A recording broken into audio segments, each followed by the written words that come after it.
Sí, buenas tardes. Este es el curso 3123.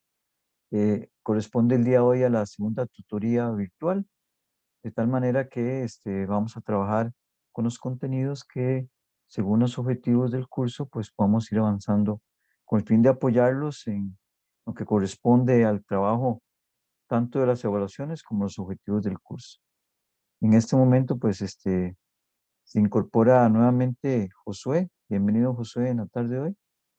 Y el objetivo de hoy pues es realizar un conversatorio acerca de un análisis de la realidad costarricense en lo que es la evolución histórica del sector agrícola, ¿no? De tal manera que el objetivo es que ustedes puedan visualizar como futuros profesionales del área del sector agrícola, de la ingeniería agrícola, pues el panorama en el cual ustedes se están enfrentando y van a desarrollar todos sus expertices y formación en sí mismos. En esta primera parte, vamos a escuchar un poquito si alguno de ustedes cuatro tiene dudas relacionadas con las tareas y los trabajos. Ya empezamos a revisar los foros y empezamos a revisar los trabajos. Y ahí vamos poco a poco, pues haciendo algunas observaciones importantes para corregir. Recordemos que la metodología de evaluación de este curso básicamente es evaluar que ustedes hayan hecho una lectura correcta de lo que es la antología y los contenidos correspondientes, y eventualmente que a la luz de los ejemplos y de otros insumos de trabajo complementarios, como son las políticas de Estado, los censos nacionales y algunos videos relacionados con el sector agrícola, ustedes pueden hacer una complementariedad de información y contenidos con el fin de tener un criterio y un punto de vista más amplio de lo que corresponde de la evolución y de la situación del sector agrícola actual. Entonces, cumpliendo ustedes ese objetivo que nos trazamos aquí en el curso, esperamos que puedan entonces eh, ir avanzando poco a poco. El curso evalúa tanto su capacidad crítica como también, dado que es un curso virtual, necesitamos comprobar que hayan hecho una lectura correcta del curso.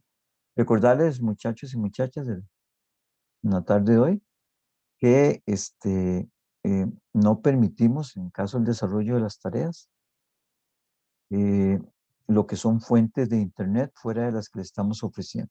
Es decir, sabemos que Internet existen muchos contenidos desarrollados de esta temática, pero no todos tienen un enfoque sociológico.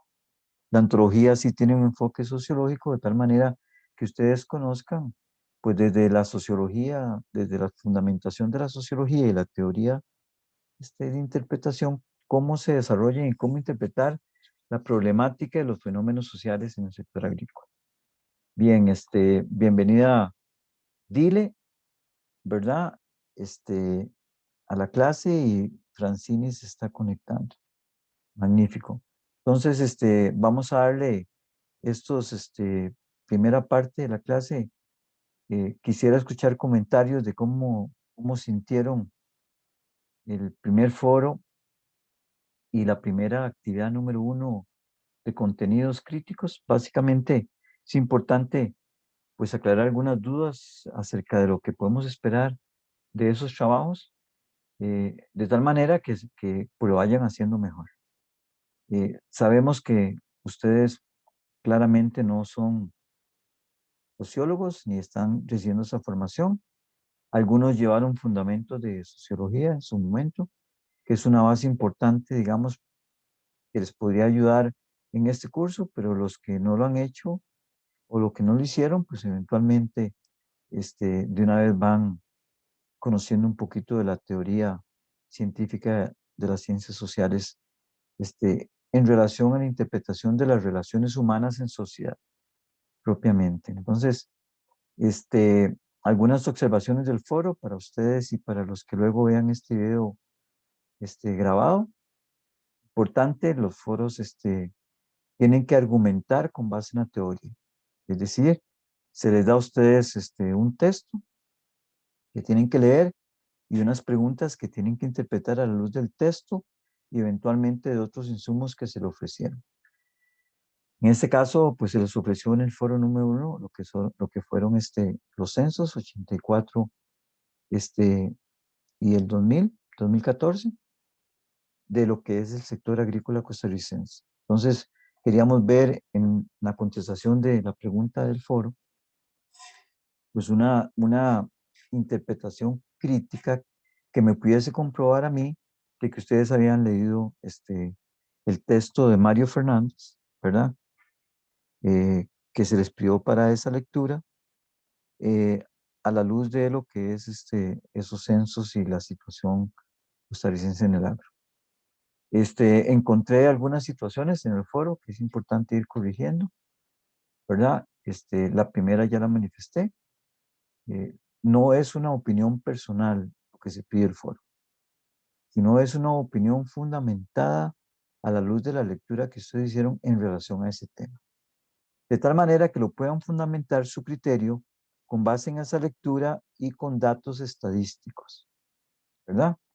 Y desde ese punto de vista, pues también se les pidió su opinión acerca de ese tema. Entonces, veamos a ver, algunos estudiantes, pues lo que me hicieron fue una disertación personal acerca de su opinión personal acerca de esa temática, y eso pues no se vale, ¿verdad?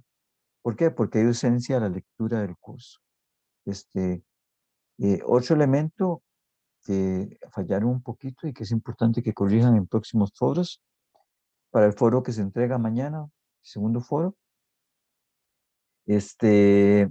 importante corregir que no se trata de consentir una opinión de un compañero ni repetir lo que el compañero dijo en lo que es las réplicas. Es decir, las réplicas tiene que ver que un aporte a la opinión del compañero fundamentado en el sentido de que se vea en ese aporte que eventualmente ustedes tienen criterios a favor o en contra del comentario o eventualmente de lo que el compañero dijo. Es decir, no tienen que estar de acuerdo, eso es importante, pero si están de acuerdo, la idea es que hagan un aporte que enriquezca ese comentario del compañero, ¿verdad? Como elementos importantes. Con respecto al segundo trabajo, la actividad 1, ustedes vieron que es un trabajo amplio, por eso se les da 15 días para hacerlo y 22 días se pone para que ustedes vayan leyendo y analizando las preguntas. De tal manera que el consejo mío en ese sentido es, siendo 4 preguntas, agarrar una pregunta cada 3 días, es decir, lectura y contestar, lectura y contestar. Y para eso, la forma de hacerlo es ir haciendo un resumen sinóptico de las principales ideas que nos plantea las lecturas del curso.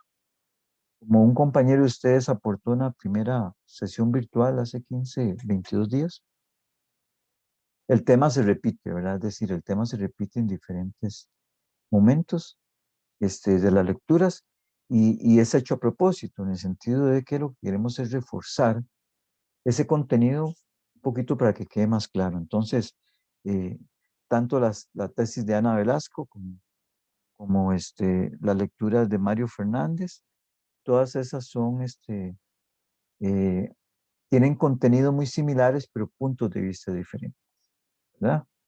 Otro elemento importante en la lectura de esta teoría que les planteamos del curso es que no necesariamente ustedes tienen que estar de acuerdo con esa visión, ¿verdad? El análisis científico que se hace del fenómeno de la evolución histórica del sector agrícola costarricense es una visión tercermundista de país subdesarrollado, en la cual su enfoque crítico va en el sentido de las deficiencias que hemos tenido como sociedad, las causas, efectos para las consecuencias que tenemos en este momento. Obviamente, no es una visión desarrollada de la agricultura o de países desarrollados, no es una visión empresarial de las oportunidades como el sector agrícola pueden tener, sino es una interpretación del fenómeno agrícola costarricense en los últimos 70 años. Estamos hablando de del término de la Segunda Guerra Mundial, 1950 al siglo XXI, año 2020 aproximadamente. Entonces, todos esos elementos es importante aclararlos a ustedes, muchachos y muchachas, para que tengan más bases de análisis a la hora de desarrollar el trabajo. Una cosa importante que siempre repito con ustedes, este, y es que perseveren, es decir, es un curso de almohada, en el sentido de que es un curso que deben de tener ustedes presente a la hora de acostarse, a la hora de dormir. Es un curso que les va a exigir a ustedes lectura diaria, y trabajo, de desarrollo en el cual haga una sistematización de todo lo que ustedes van leyendo. Entonces, ¿por qué es un curso de almohada? Porque se acuestan con el curso y se levantan con él, ¿verdad? De tal manera que lo que queremos es un poquito que ustedes compartirles como sociólogos, nosotros desde lo que es la universidad, el desarrollo, las condiciones, las oportunidades que en el agro al siglo XXI, y posiblemente hasta mitad del siglo XXI, eh, tengan ustedes una visión de los acontecimientos en el futuro. O sea, como decían los abuelitas, y los abuelitos hacia dónde va la procesión. ¿Por qué? Porque ustedes van a ser los profesionales que en los próximos 30 años van a definir las políticas de desarrollo, las políticas agrícolas hacia el sector en el cual ustedes van trabajando. ¿Y cómo se plantea eso? Se plantea desde el espacio laboral en el cual laboran, en empresa privada, o desde la empresa pública, o desde lo que es instituciones públicas, y si no, desde los emprendedurismos personales, es decir, todas aquellas acciones en las cuales ustedes ejecuten van a tener un impacto, con cosas positivas y negativas, en el sector en el cual ustedes vayan a desarrollarse o trabajar, y obviamente en las comunidades. Acordemos que la sociología toma en cuenta la participación de la sociedad, y tenemos que pensar que estamos inmersos en sectores, espacios y comunidades que tienen su forma de sentir, de pensar y hacer, ¿verdad? Como dicen ahí en la universidad, si alguno de ustedes lo ha escuchado, porque ya hace como 2 años que ya no vamos a la universidad, por lo menos presencialmente, ¿verdad? Claramente el estudio de la agricultura, ¿verdad? No es conocer de suelos ácidos y vacas con mastitis. ¿Por qué? Porque esas vacas y esos suelos tienen un contexto cultural y social en el cual se desarrolla esas acciones este, agrícolas de parte de las personas que están viviendo de esos sectores, ¿verdad? De tal manera que este conversatorio de esta tarde, este ratito que vamos a conversar, la idea es que podamos participar acerca de poder ir aclarando y ampliando un poquito lo que hemos estado leyendo en las lecturas hasta este momento, ¿verdad? Y claramente que ustedes me aporten a mí dudas o comentarios o puntos de vista en relación a esos sectores. Este, Veamos que dentro de los actores políticos que intervienen en el sector agrícola, ahí ustedes ya lo vieron en una de las lecturas de la actividad número 1. ¿Verdad? Claramente hay un sector empresarial, hay un sector de pequeños y medianos agricultores, ahí está el sector institucional público, ¿verdad? Por ahí hablamos la vez pasada de las transnacionales, eh, muy importante, como elementos de cambio a nivel de las comunidades, y que todos esos actores sociales y políticos actúan de acuerdo a intereses personales, es decir, tienen una visión de trabajo y desde ese punto de vista tratan de imponer esa visión eh, con fines mercantiles, fines comerciales, por lo menos a nivel empresarial. ¿Y por qué este curso está enfocado eh, hacia el estudio y el análisis de los pequeños y medianos agricultores? Básicamente porque este país es un país esencialmente agrícola, ¿verdad?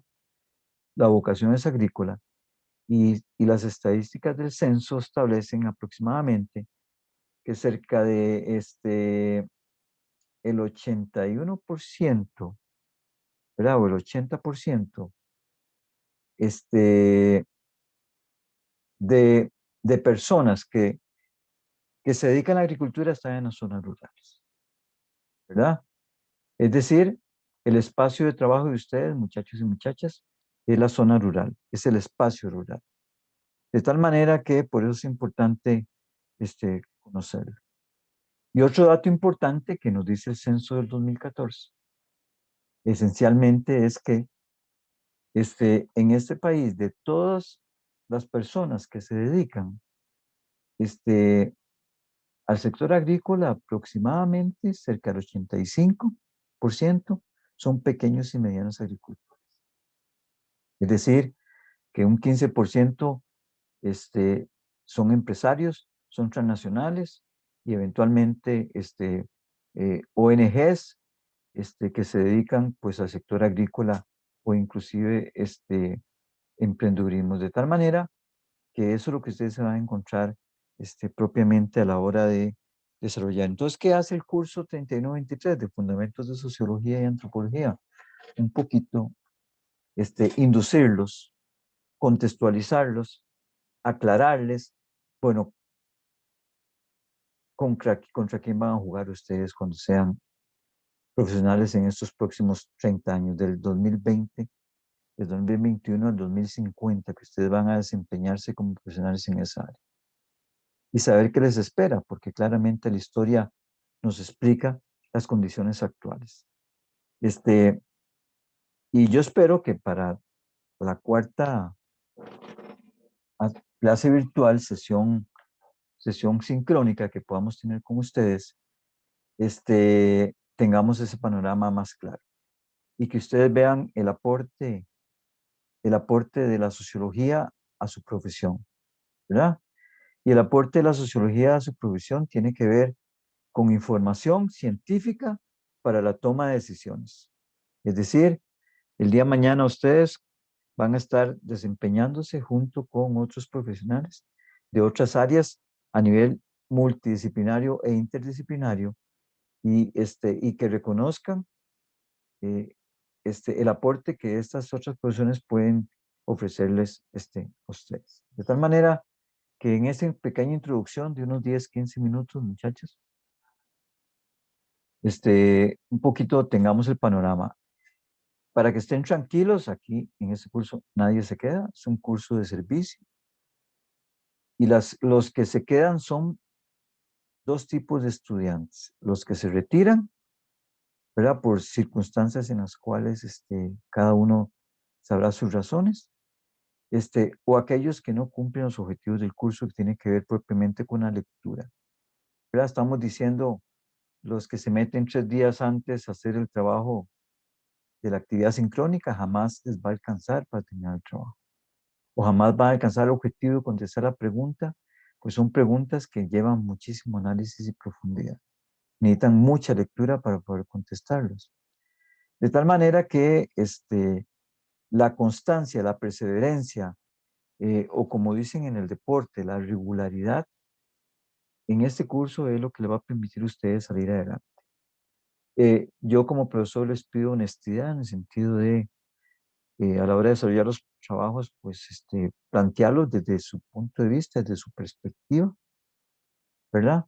De tal manera que yo vea en ese discurso que ustedes me plantean en, en, en los trabajos, esa lectura de ustedes atrás. Claramente nos damos cuenta cuando está copiado de internet, ¿verdad? Este, básicamente porque no es un discurso sociológico o porque las palabras que se dicen así no son palabras que ustedes dominen y mucho menos un análisis tan profundo a nivel sociológico que ustedes no dominan. Entonces, la interpretación de las preguntas es nivel 1, ¿verdad? Nivel 1 es, bueno, un análisis crítico de lo que dice eso en comparación a la realidad que les rodea a ustedes en los lugares donde viven. Y para eso es importante conocer el lugar donde viven. Es decir, claramente el efecto de las transnacionales en la zona sur y en la zona norte este, eh, tiene una explicación en las lecturas de la antología del curso, ¿verdad? Este, las dinámicas en el área metropolitana en relación al sector agrícola, en relación a las migraciones, campo y ciudad, se explican desde las políticas históricas de desarrollo que se han implementado en el sector primario costarricense, es decir, el sector agrícola. De tal manera que ese es el nivel uno, y eso es lo que yo espero que ustedes puedan ofrecerme y darme. ¿Está bien? Reitero, como lo dije en la clase pasada, escríbanme si tienen dudas, díganme que no entienden, o pregúntenme, digamos, acerca de qué contenidos puede tener una pregunta si no lo tienen claro, y yo con muchísimo gusto les puedo orientar. Es decir, mi trabajo con ustedes es orientarlos, aportarles y enseñarles, ¿verdad?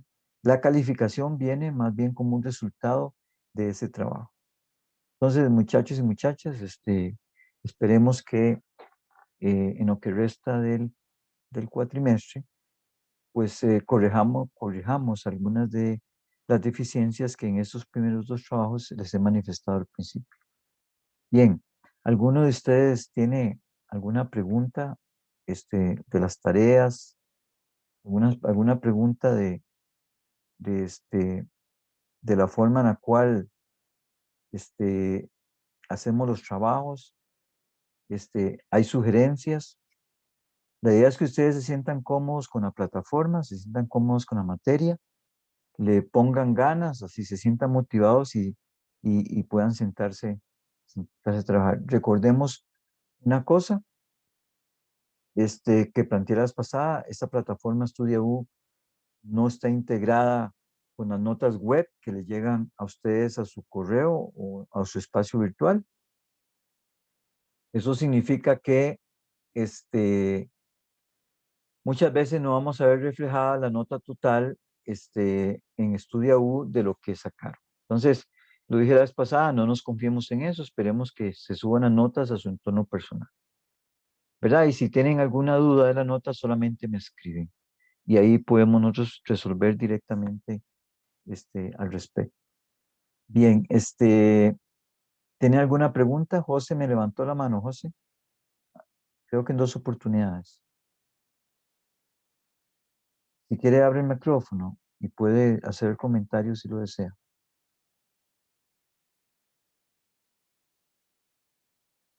¿Sí me escuchan?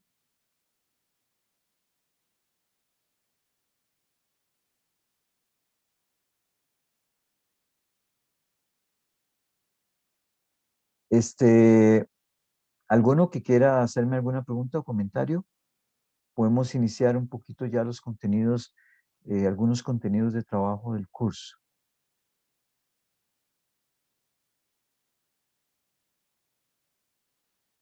Bien, ¿no hay preguntas? Solo solicito se verifique si me están escuchando.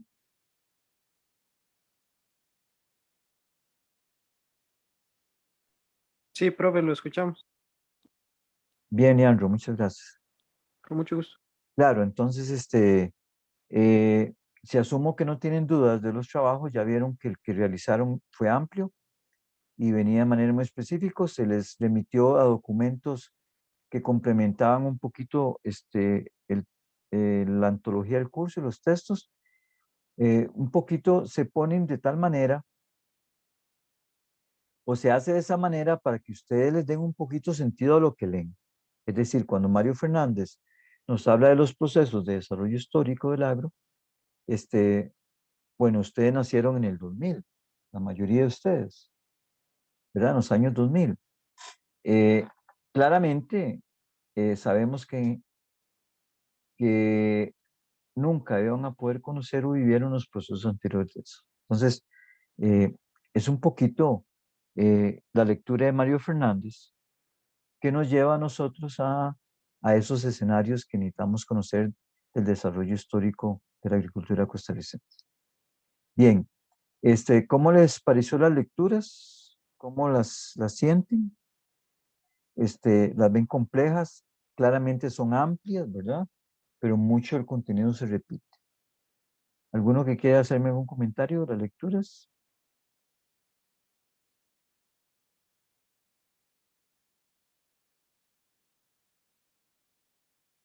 Bien, entonces, este, sí, dice Jordan que muy interesantes, pero muy extensas. Bueno, Jordan, imagínense resumir la historia de la sociedad costarricense de 70 años en 200 páginas, ¿verdad? Más bien es muy poquitico. Quiero comentarles a la pregunta o al aporte de Jordan que los contenidos de este curso son los contenidos que se desarrollan a nivel de maestrías en las universidades públicas. Es decir, lo que ustedes están viendo ahí son desarrollo de investigaciones y trabajos y de cursos completos de 2, 3 y hasta 4 años en las universidades. Claramente más amplio, de mayor desarrollo, pero a mí me pareció importante que ustedes pues conocieran, bueno, las últimas producción de conocimiento desde lo que son las ciencias sociales al sector agrícola, ¿verdad? Entonces, sí, son lecturas extensas que básicamente pretenden ubicarnos o reducir y resumir la historia y las condiciones actuales del sector agrícola, ¿verdad? Entonces, es parte del curso y sí requiere un esfuerzo un poquito más, más grande tal vez de lo que ustedes comúnmente están acostumbrados. Bien, entonces vamos a hablar un poquito acerca de lo que es el desarrollo del sector agrícola a nivel histórico en América Latina y Costa Rica. El texto de Mario Fernández nos lleva a Costa Rica propiamente, haciéndonos un resumen de lo que es la última parte del siglo pasado, el siglo XX. La última mitad del siglo XX, 1950 al año 2000, un poquito más allá. Entonces, esta primera parte, vamos un poquito a contextualizarlos eh, acerca de eso. Dile, ¿me levantaste la mano?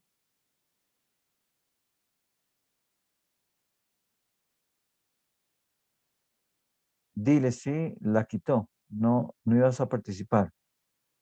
Bien. Sin embargo, es importante, antes de llegar a 1950, que conozcamos las condiciones del desarrollo histórico en Costa Rica y en América Latina, ¿verdad? Este, recordemos que América Latina fue colonizada este, hace más de 500 años por la potencia española o otras potencias europeas, fundamentalmente la española. En el caso de América del Norte, pues la inglesa y eventualmente de América del Sur también los portugueses. Sin entrar mucho en detalle al respecto, sabemos que la historia del desarrollo de lo que es la conquista viene acompañada también descubrimiento, conquista y colonización. ¿Y en qué consiste la colonización? Josué, ¿vas a aportar algo?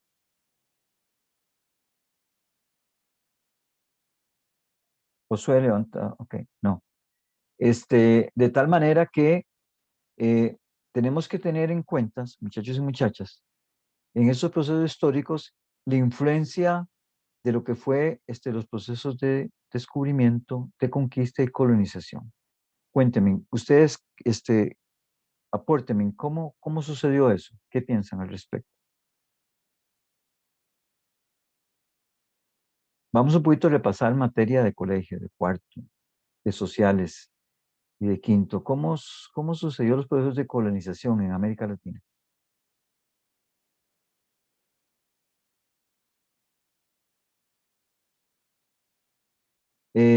Jordan, forzada. ¿Y en qué consiste eh, eso? Leandro, ¿quiere aportar? Profe, sí. Dígame, Eh, Leandro. bueno, según lo que hemos visto, ¿verdad? Durante todos los años de estudio de educación básica, recuerdo que era más que todo la ampliación de mercados por parte de las potencias europeas Ujú. y una vez fueron ¿Cómo? conquistando territorio. ¿Me escucha, profe? Sí, sí, es que se corta, pero está bien, te escuchamos. Ok, sí, entonces una vez fueron conquistando territorios, los empezaron a utilizar, por ejemplo, con actividades socioeconómicas que ellos realizaban allá, las empezaron a traer por estas zonas. Entonces comenzaron por decirlo así, a extender su territorio en lugares donde antes no estaban y a costa de las personas que vivían acá, ¿verdad? Y en otras latitudes.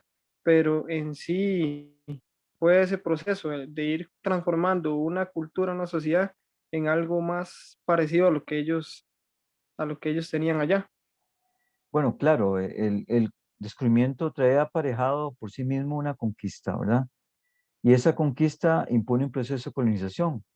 Dice, am, dice José David, compañero, que hubo un robo de materias primas, especialmente de metales preciosos. Pero ustedes se acuerdan que sembrábamos en la época este, de de la precolonia o antes del descubrimiento. ¿Qué sembrábamos nosotros en América? Eran civilizaciones indígenas, además sumamente desarrolladas, ¿verdad? Este, y, y que era, digamos, que producíamos,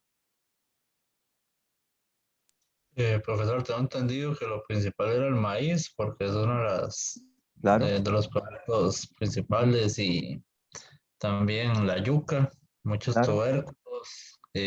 muy bien. Sí, Fundamentalmente, ¿verdad? El maíz sí lo que es el cacao, ¿verdad? Fundamentalmente eso es lo que producimos. Y después de que vinieron los españoles a América Latina, ¿qué empezamos a producir? café y tabaco Tabaco y qué más. y café. El café fue a partir de 1920, Ah, ¿verdad? ok. Y algodón. En la zona sur de aquí de Pérez Celedón, ¿verdad? Lo que fue el tabaco en aquellos tiempos, tabaco y algodón, que fundamentalmente nos convertimos en proveedores de materias primas, como plantea en el chat el compañero, José David, de materias primas hacia los países desarrollados. Entonces aquí viene la primera conclusión, ¿verdad? Desde lo que es un enfoque tercermundista subdesarrollado. O sea, los países latinoamericanos este, abastecieron de materias primas y de riqueza a los países europeos en aquel tiempo, ¿verdad? Entonces, eh, en palabras muy simples, empezó un proceso de explotación, ¿verdad? Y de explotación de lo que es materias primas y fuerza laboral en América Latina, ¿verdad? Pero más de eso, ¿qué sucedió más? ¿Alguien que me pueda aportar más de esos procesos? Además, estamos hablando de una parte productiva, ¿verdad? Ahora, ¿qué otros aspectos eh, vienen acompañados de esa conquista y esa colonización?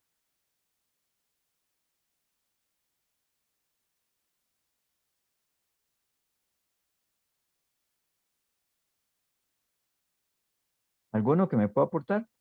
Profe, principalmente un choque cultural, Claro, pero ese choque cultural, ¿qué es? por decirlo de alguna manera, eh, se impusieron muchas costumbres, tradiciones, Claro, aspectos culturales que ellos es traían de allá y exactamente, Leandro. se hizo una oposición de lo que había aquí. Claro, exactamente. O sea, eh, lo que es el proceso de conquista y descubrimiento eventualmente venía acompañado de lo que es la imposición de las estructuras sociales de esos países. De tal manera que hubo una imposición cultural, hubo una imposición económica, hubo una imposición social y claramente una imposición económica, ¿verdad? Es decir, nos impusieron la religión católica y además la organización social de ellos fue impuesta de manera, fue impuesta de manera a lo que históricamente nuestras culturas indígenas venían organizándose. ¿Y de qué manera se impuso? Claramente a través de la fuerza y la esclavitud, ¿verdad? Y así se conformaron las sociedades a partir de la historia en América Latina. Entonces, se empezaron a conformar grandes centros de poder en América Latina, que vivían de la explotación de las materias primas, de la mano de obra acá, indígena y esclava, y eventualmente, ¿verdad? De lo que es la riqueza en general. Entonces, ¿qué fue de lo primero que se apropiaron cuando llegaron?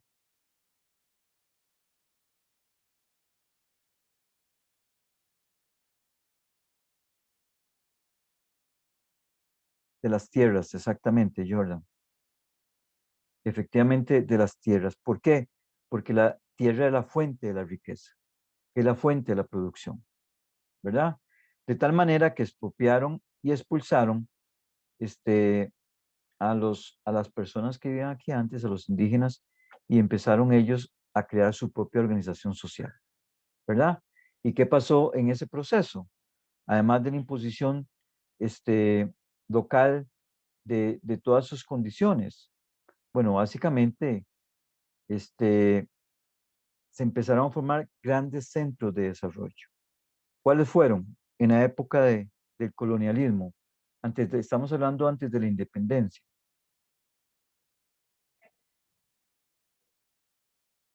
¿Qué lugares, muchachos y muchachas? Estamos haciendo un repaso, ¿verdad? De un poquito de la historia de nuestra América Latina y que Costa Rica no fue la diferencia. Se empezaron a hacer grandes ciudades en América Latina que eran centros de poder. ¿Cuáles fueron? ¿Dónde se tomaban las decisiones? América del Sur, ¿se acuerdan? En América del Sur era Perú,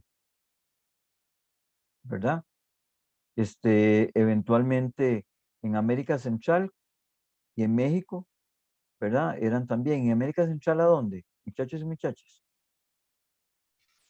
Guatemala. Guatemala y ¿de dónde más?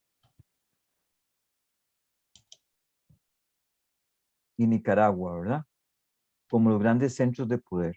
Pues a partir de eso se tomaban las decisiones importantes en relación a la manera en la cual se organizaba y se administraba pues, las colonias en América Latina. Entonces, en esos centros de poder, fundamentalmente el rey de España mandaba un representante, ¿verdad? Ese representante era el gobernador y era el que tomaba las decisiones.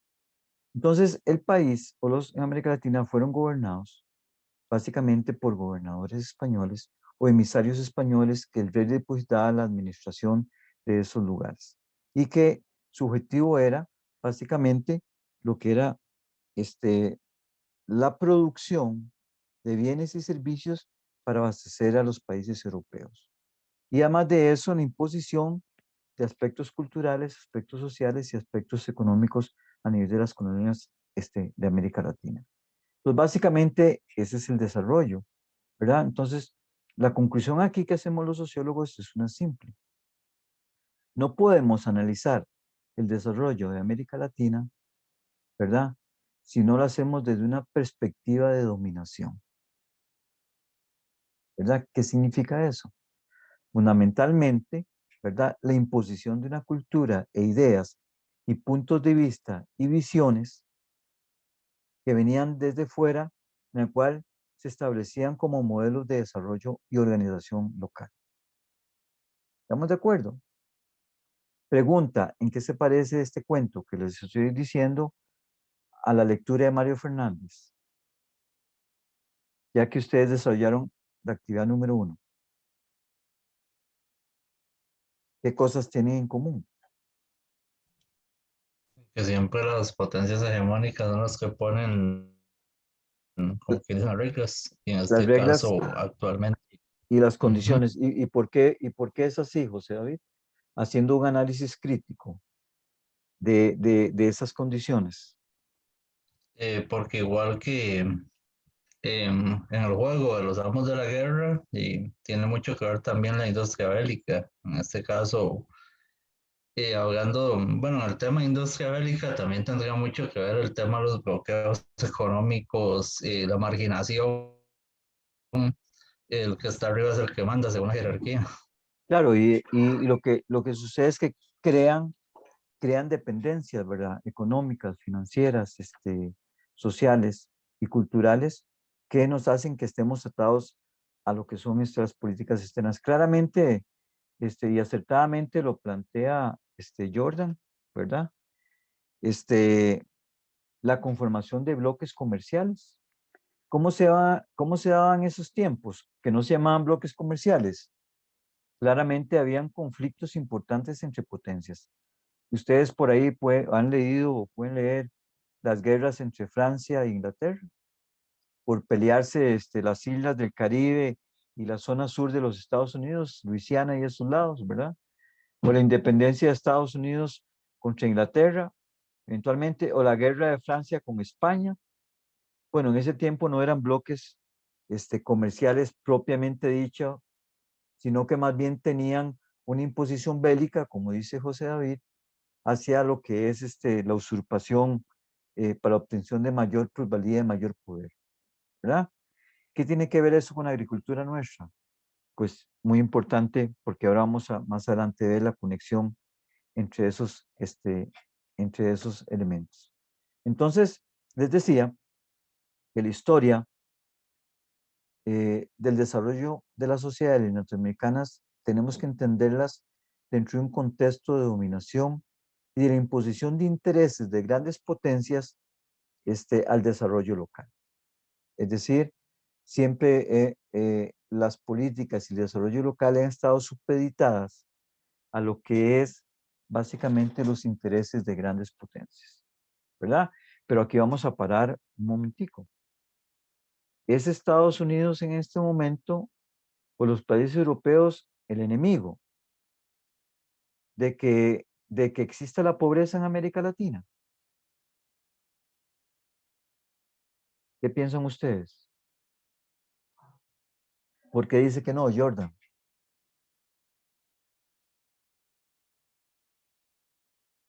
¿Alguno que Eh, pueda aportar? Sí. bueno, profesor, más que todo, me imagino que tiene también mucho que ver con el tema de corrupción de países del tercer mundo.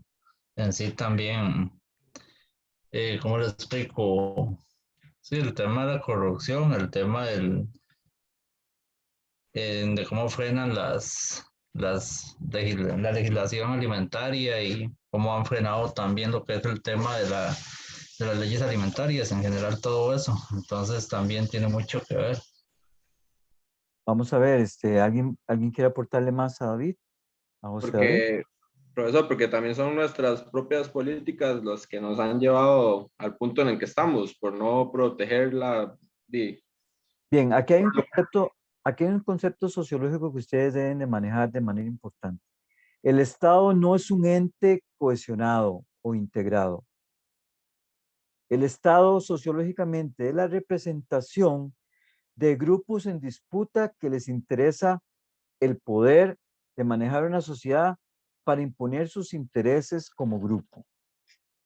Es fundamental. Es decir, Estados Unidos no gobierna por sus propios intereses por sí mismos, sino que Estados Unidos es la representación de un grupo de personas que quieren imponer sus intereses comerciales internamente y fuera de los Estados Unidos.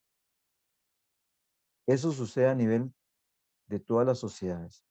Grupos de poder que necesitan crear políticas o condiciones que les permitan beneficiarse de diferentes maneras para obtener sus beneficios, ¿verdad?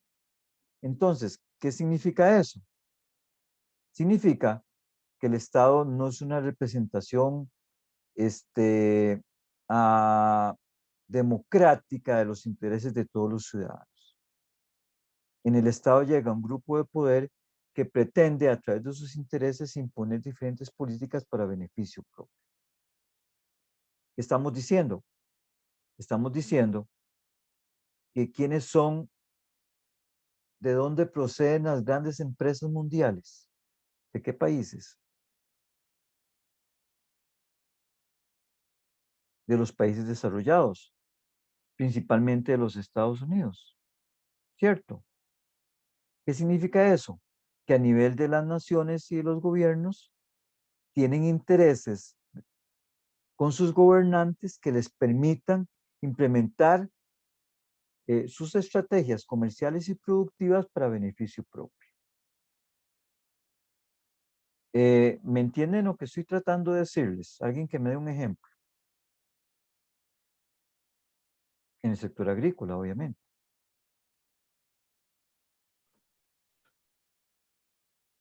Tal vez en su dado momento,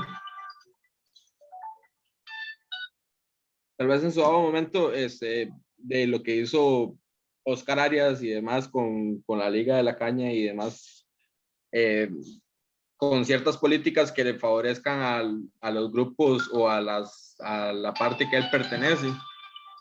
Claro que sí. Entonces, Eso, es eso, uno de los ejemplos acá en Costa Rica, digamos, que yo eso es veo. a nivel local, pero a nivel internacional, claramente, la imposición de los intereses de las transnacionales, ¿verdad? Son las que imponen las políticas internas. Ahora lo vamos a ver más adelante en un ratico, pero pensemos en, Profesor, también, bueno, en el tema de la UPA nacional, cuando el gobierno empezó a querer vincular a los agricultores con políticas de izquierda, para como correcto, desacreditarlos. con el fin de desacreditarlos, pero fundamentalmente yo lo que quiero decirles es que muchas de las políticas costarricenses para el desarrollo del sector agrícola vienen fundamentalmente para que funcionen hacia lo que son el sector agroexportador. Y al sector agroexportador transnacional. Es decir, cuando emitimos en Costa Rica una política de exención de impuestos que beneficia a las importaciones e exportaciones, por ejemplo, de no gravar las utilidades, básicamente está respondiendo a los intereses de esos sectores específicos. Pero eso lo vamos a ver más adelante.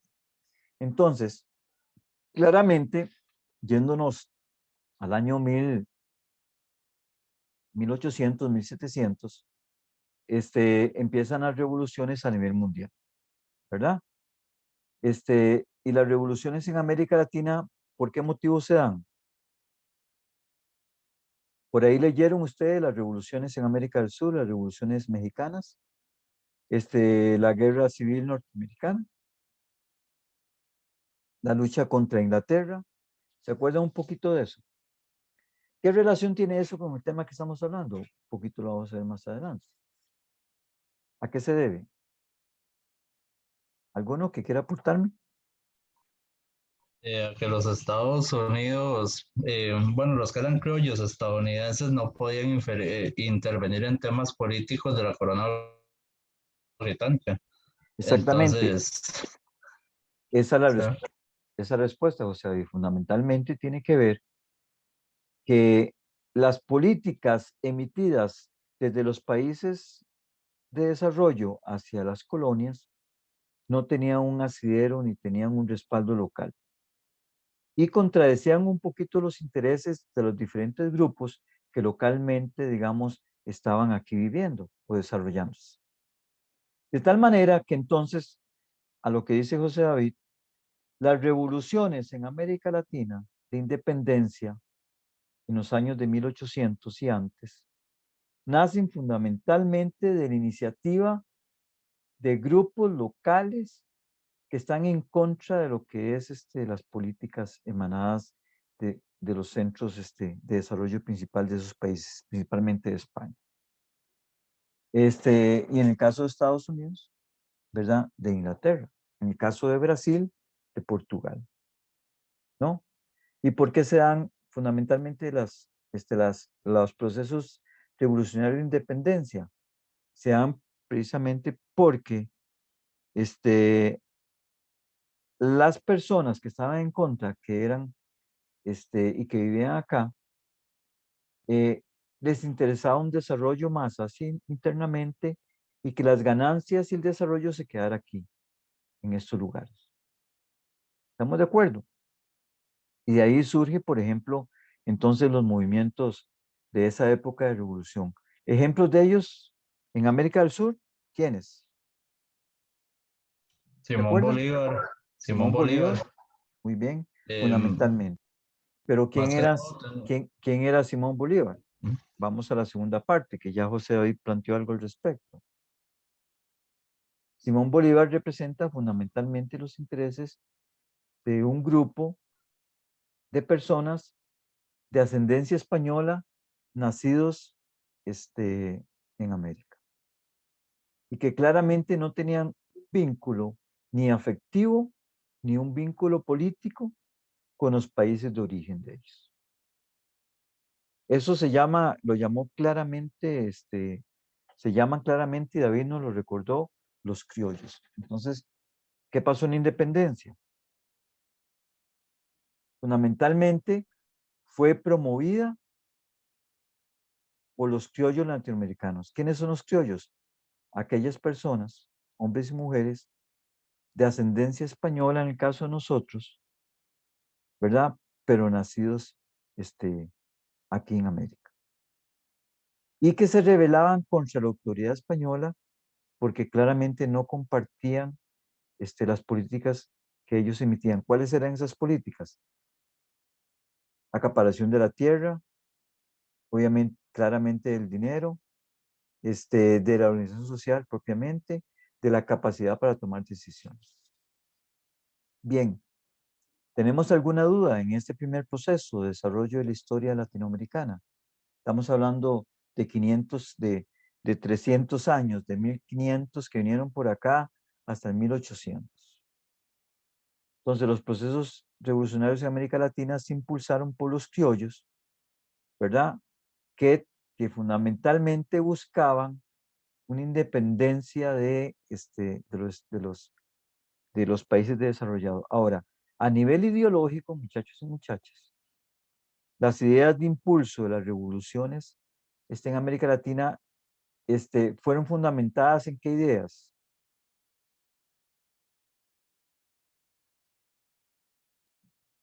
¿Se acuerdan? ¿Qué ideas impulsaron las revoluciones de América Latina a nivel ideológico? ¿Qué movimiento en Europa impulsó las revoluciones en el mundo, fundamentalmente en América Latina? y la primera fue la de Estados Unidos, posterior la de México. Tengo entendido que fueron Por- los primeros en sí, tomar la decisión y independizar. sí, correcto.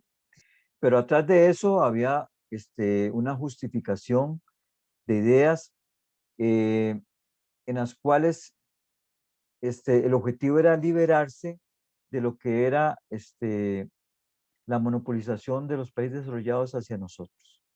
¿En qué ideas o en qué conceptos, ideas se fundamentaron estos revolucionarios criollos para impulsar las revoluciones? ¿En qué movimiento europeo? En la francesa, con La Revolución Francesa. ¿Pero qué era la Revolución Francesa, muchachos?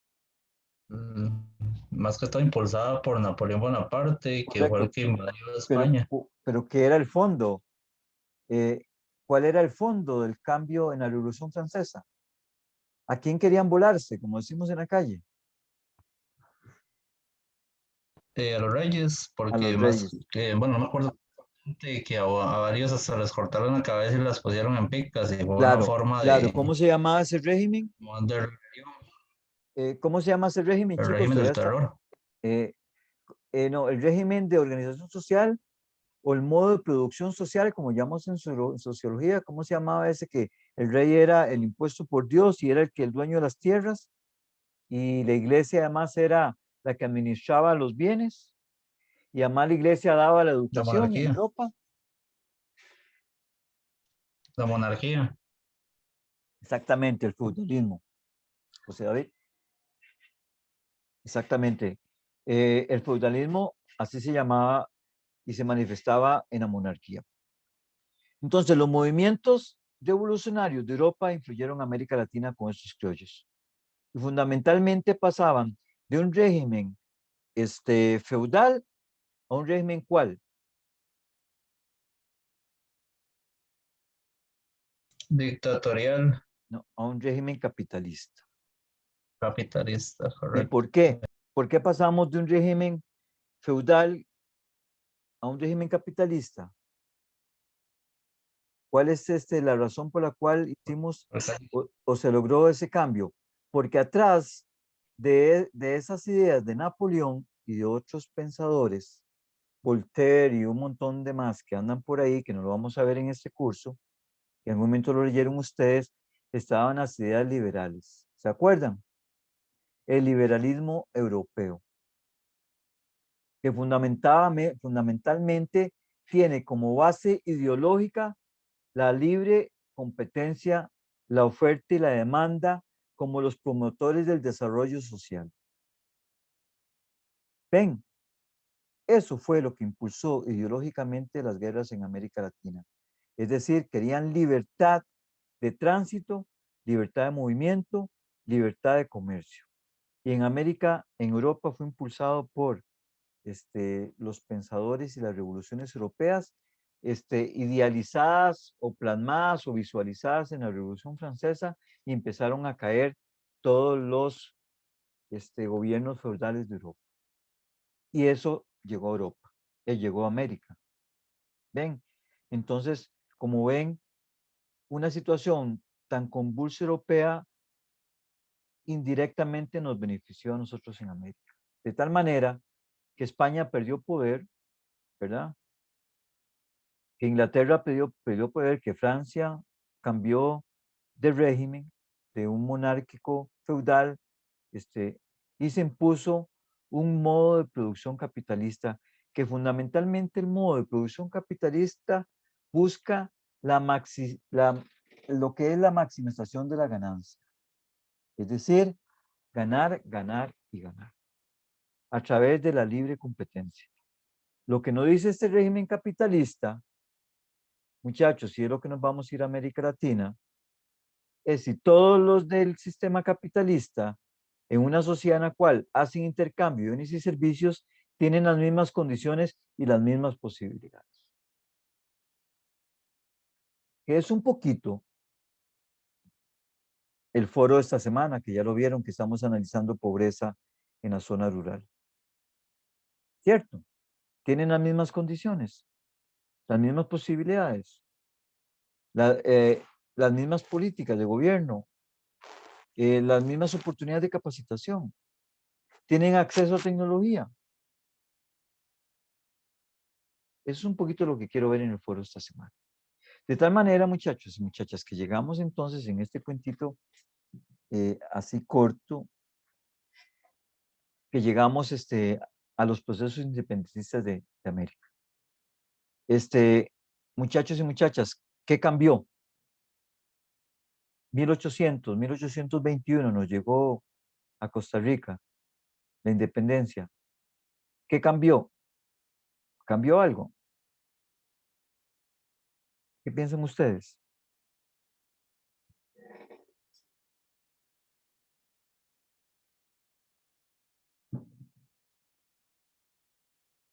Vamos, ¿alguno quiere hacerme algún aporte?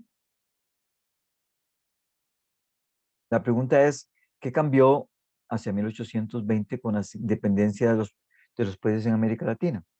¿Qué recuerdan ustedes que leyeron ahí en el cole o que les han explicado?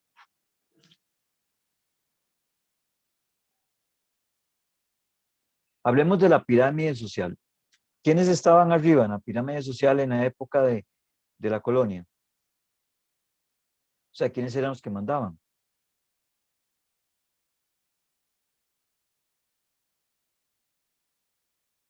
¿Sí me escuchan? Los españoles, en este caso los gobernadores, ¿verdad? Y abajo de los gobernadores en América Latina, en la pirámide social o estratificación social o estructura social, ¿quiénes estaban abajo de los gobernadores?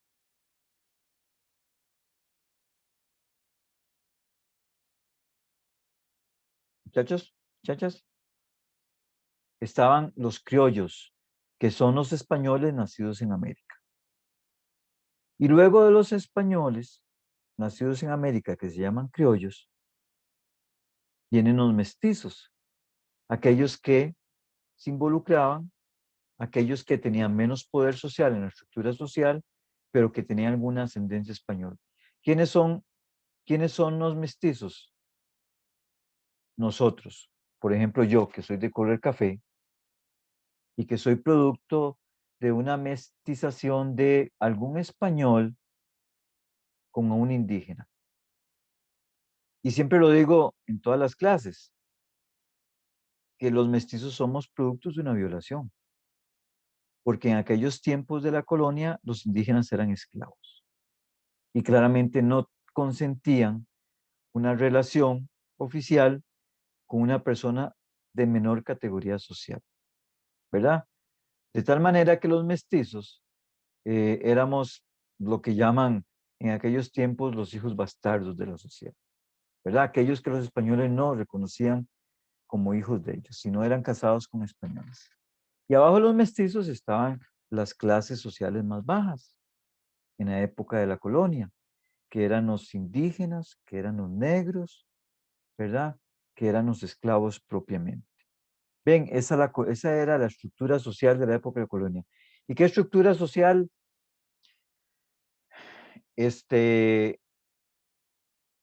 ¿Cómo cambió esa estructura social con independencia? ¿Alguno que me aporte?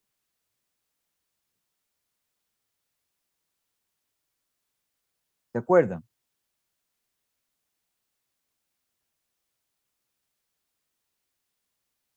Bueno, fundamentalmente, muchachos y muchachas, el cambio de la estructura social para la época de la independencia, lo único que pasó fue que desaparecieron los españoles, o sea, los gobernadores. Pero la estructura fue claramente la misma. ¿Qué pasó a nivel social? ¿Qué pasó a nivel político? ¿Qué pasó a nivel económico? ¿Alguno que me cuente?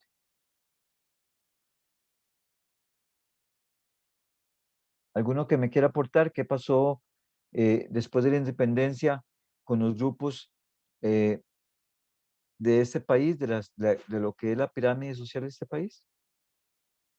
¿Saben qué sucedió después? Fundamentalmente, muchachos, salieron los españoles de América, pero se quedaron los criollos. Entonces fueron los criollos los que empezaron a dominar. Es decir, no cambió absolutamente nada. Es decir, las tierras seguían estando en manos de españoles, nada más que nacidos en América, y no hubo la famosa reforma agraria del foro número 1. Es decir, no hubo una distribución de la tierra, las tierras las siguieron administrando y siendo propiedad de los grandes terratenientes criollos en este país. Entonces, les aconsejo leer un libro que se llama La dinastía de los conquistadores. Por ahí lo buscan en internet, donde básicamente hacen un estudio genealógico, o sea, de familia, de quiénes eran los criollos que se adueñaron de todas estas tierras en el caso de Costa Rica.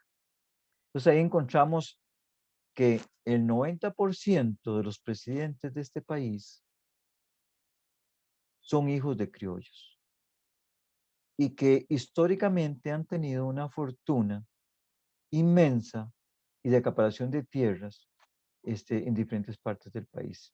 Hablemos de los Jiménez Bolio, los dueños de Juan Viñas y de muchas áreas allá en la meseta central, de los Bolio Jiménez, estamos hablando los Jiménez de la Guaria, estamos hablando de los Arias Sánchez, que básicamente son criollos históricos en este país que tienen acumuladas grandes tierras.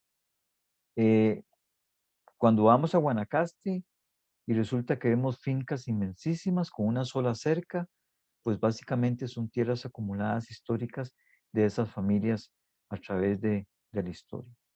Y ni qué decir, digamos, de las zonas cafetaleras de ese país que fue el producto de exportación, en la cual puso en el relieve mundial a nuestra sociedad propiamente. Entonces, de tal manera, resumiendo, viene la independencia de Costa Rica, la estructura social no cambia, únicamente salen de esa pirámide social los gobernadores españoles, pero se quedan los criollos. Y así pasó en América Latina. No hubo una repartición de tierras y fundamentalmente, al conformarse el desarrollo de las sociedades, los criollos fueron los que tomaron el poder. Es decir, los eligieron de presidentes y empezaron a generar políticas sociales, políticas económicas, para el desarrollo de los países que fundamentalmente respondía a los intereses personales de ellos y sus familias. Bien, ejemplo de ellos, ejemplo de eso, ¿alguien quiere darme un ejemplo?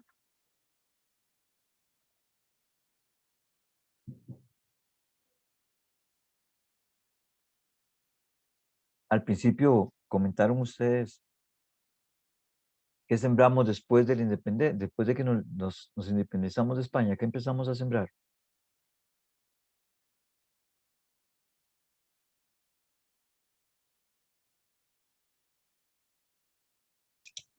Tabaco y cacao. Después de la independencia, ¿verdad? Empezamos a sembrar café. ¿Cuál fue la primera exportación que tuvimos nosotros? A Alemania, ¿verdad? Y después Inglaterra. ¿Y fue exportado por quién? Fue exportado fundamentalmente por los sectores criollos, es decir, los que tenían grandes acumulaciones de tierras en este país, ¿verdad? Entonces, ¿qué producto puso en la palestra mundial a nuestro país? El café. Fundamentalmente tiene que ver con la primera exportación hecha a Alemania. Entonces ahí surgió un grupo de poder importante en ese país que se llamó, ¿cómo se llamó? La oligarquía cafetalera, ¿verdad? Que impulsó una serie de políticas para el desarrollo del café en este país para exportación. Entonces Costa Rica abre sus mercados y fue la primera evidencia de lo que llamamos nosotros los procesos de exportación en Costa Rica. ¿Estamos de acuerdo? Entonces, la pregunta, muchachos, para que me ayuden un poquito y no hacer un monólogo en esto, un poquito repasando todo lo que ustedes han visto en otro momento, ¿verdad? Dentro de las políticas de gobierno de aquella época, 1850 aproximadamente, pues los criollos se dieron cuenta que el negocio del café no era el negocio de exportación, sino que la mayor cantidad de ganancias que generaba el café era la comercialización. Es decir, sembrar café no deja tanto como vender. ¿Y qué sucedió? Fundamentalmente sucedió que empezaron a crear políticas de reforma agraria en este país para distribución de tierras con el fin de que los costarricenses, agricultores de este país, de esencia 90% agricultores, se beneficiaron de una ley que se llama la ley de lo que es la extensión de la frontera agrícola, 1850 por ahí. ¿Qué es lo que es la ley de extensión de la frontera agrícola? Y algunos de sus abuelitos tal vez les pueden contar, y sus abuelitas, o sus bisabuelas, si todavía la tienen viva. Básicamente, muchachos y muchachas, coger montaña, abrir montaña y donde usted llega, sembrar café. El gobierno le daba las matas y además de eso, donde usted estaba, le daba la propiedad de la tierra. Entonces surgieron las grandes migraciones, las primeras grandes migraciones de este país, hacia Pérez Celedón, cruzando el Cerro de la Muerte en aquellos años, después de la segunda mitad del siglo XIX. también a San Carlos, ¿verdad? Y a la zona sur. Entonces, esa fue la primera gran movimiento de lo que es una reforma agraria de Costa Rica de distribución de tierras, donde se permitió a través de una ley, a través de los gobiernos que hubo en ese momento, que representaban a la clase oligárquica de este país, incentivar a la población costarricense a la producción de café. ¿Por qué? Porque el negocio estaba muy bueno, porque el café se vendía a buenos precios y la oligarquía cafetalera, además de sus tierras, empezó a producir más café, sembrando a través de esta política de nacional, con el fin de extender la producción y comercializarla y tener mucho mayor utilidades. Entonces, la segunda mitad del siglo XIX fue una época de bonanza en este país. Y en esa época se construyó el Teatro Nacional, ¿se acuerdan? Aproximadamente en ese tiempo, como una utilidad ganancia de lo que es eh, una época rebosante de negocios por lo que es la exportación de café propiamente. Entonces, podemos ver en esa política cómo hubo una repartición de tierra que permite que este país fundamentalmente, ¿verdad?, tenga acceso a beneficios que en otros países de América Latina y que América Central no se dieron. ¿Cómo se generan los grandes conflictos en América Latina? Las revoluciones y las guerras. Fundamentalmente está en el fondo una repartición de la tierra. Costa Rica con esta política, un poquito cayó los oligarcas, cafetaleros o los criollos españoles, que son los mismos, un poquito a la clase obrera de este país y les dio tierra para que estuvieran críticos y que fueran parte del negocio, eventualmente sembrando. ¿Qué significa eso? Que en otros países no fue así. La Revolución Mexicana, 1910, es una revolución meramente de reforma agraria. Es decir, es la inconformidad de las grandes masas populares, mestizos, fundamentalmente de ese país, que estaban en contra de la acaparación de tierra de los grandes criollos. O sea, Pancho Villa, Emiliano Zapata, eran campesinos que fundamentalmente promovían una revolución local que permitiera una repartición mayor de la tierra. Bien, Leandro, buenas noches. Ahí puede usted escuchar la grabación a partir del lunes o martes.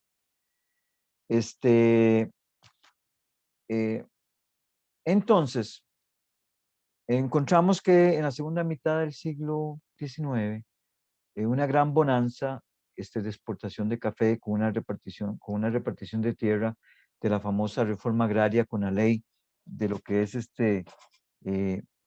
la ley de la frontera agrícola, ¿verdad? Del aumento de la frontera agrícola propiamente. Entonces llegamos, por ejemplo, al siglo XX, ¿verdad? Fundamentalmente a partir de 1900 hacia 1950, que es la bonanza, por ejemplo, de estas leyes que les estaba manifestando. La lectura de Mario Fernández, muchachos y muchachas, nos abordan a partir de 1950. ¿Qué pasa en 1950? Y ahí entramos ya a materia del curso propiamente. En 1950, recién termina la Segunda Guerra Mundial, ¿verdad? Los países, muchos de ellos están en quiebra por un gasto inmensísimo de lo que es el gasto bélico, como planteaba el compañero anteriormente, José David. Y los gobiernos centrales de los países desarrollados se plantean una forma diferente de recuperación, ¿verdad? Que básicamente tiene que ver con la recuperación de sus economías, producto de una guerra propiamente. ¿Y qué pasó? ¿Alguno que me ayude ahora sí con Mario Fernández, que entramos al texto de la clase?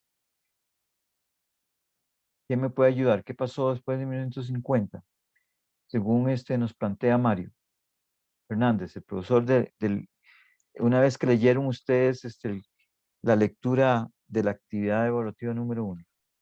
Se ¿Alguno que menciona me... que los países vencedores empezaron a explotar sus propias tierras, dañando sus bosques y al final se quedaron sin materia prima y fue cuando empezaron a plantear las políticas hacia los países de tercer mundo.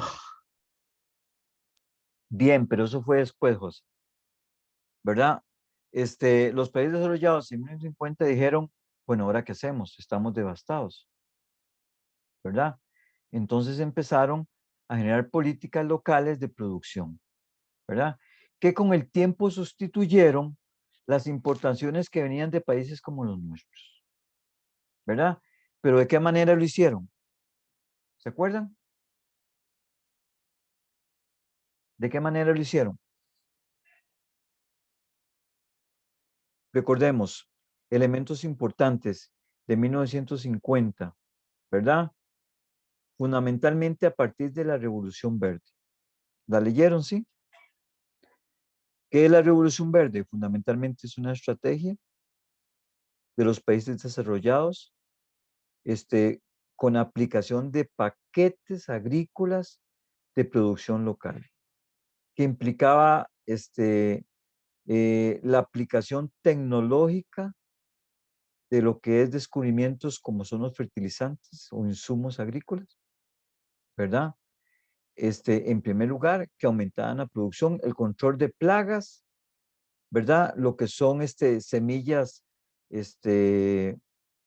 producción de semillas, y además de eso, que es muy importante, lo que es la producción mecánica en agricultura, es decir, termina la guerra y empieza una revolución tecnológica que se llamó Revolución Verde, con el fin de recuperar esos países de lo que es los efectos devastadores de la guerra.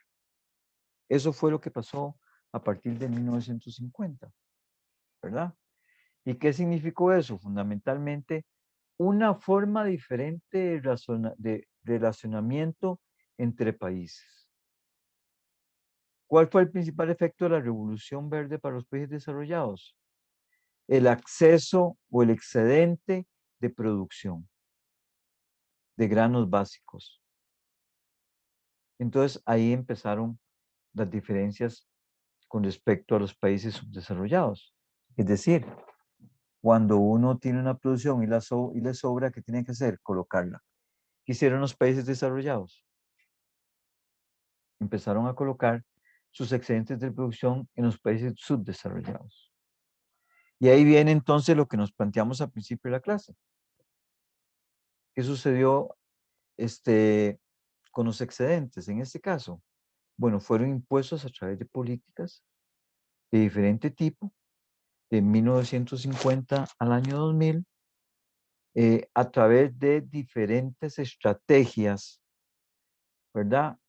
Que esos países desarrollados imponían a los países subdesarrollados. Alguien que me ayude con algunos elementos en ese sentido. ¿Recuerdan? ¿Bajo qué imposiciones los países desarrollados obligaron a nuestros países a aceptar la producción de excedente que ellos tenían allá por efecto de la Revolución Verde? ¿Alguno que quiera contestarme?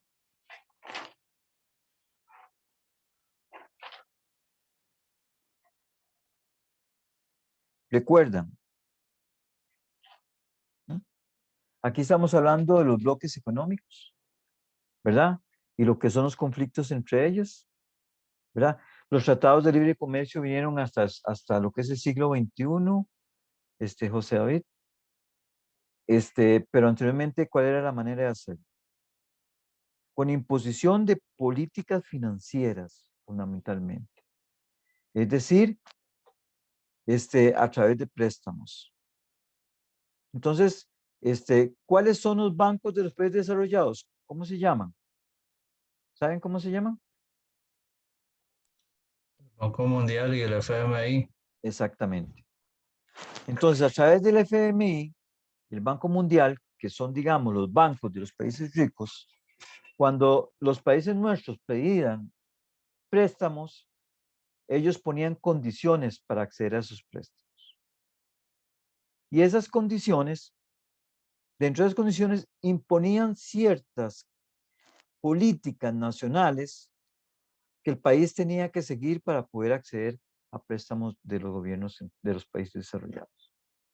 Entonces resulta que los excedentes productivos de los países desarrollados se impusieron o se trajeron a los países de América Latina y del mundo a través de esas políticas de préstamo, en la cual se nos imponía a nosotros que si queremos nosotros dinero, tenemos que aplicar tal y tal y tal cosa. Algunos recuerdo cuáles fueron las políticas que se implementaron en Costa Rica por el Fondo Monetario Internacional en los años 80.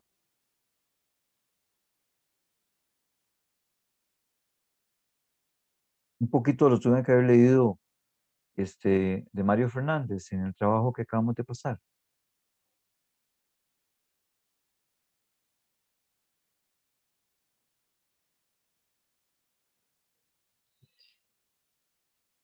Los paquetes de ajuste estructural, los PAE, PAE 1, PAE 2 y PAE 3, que fundamentalmente transformaban la estructura económica costarricense a los intereses de lo que son las empresas transnacionales y en este caso los gobiernos de los países desarrollados.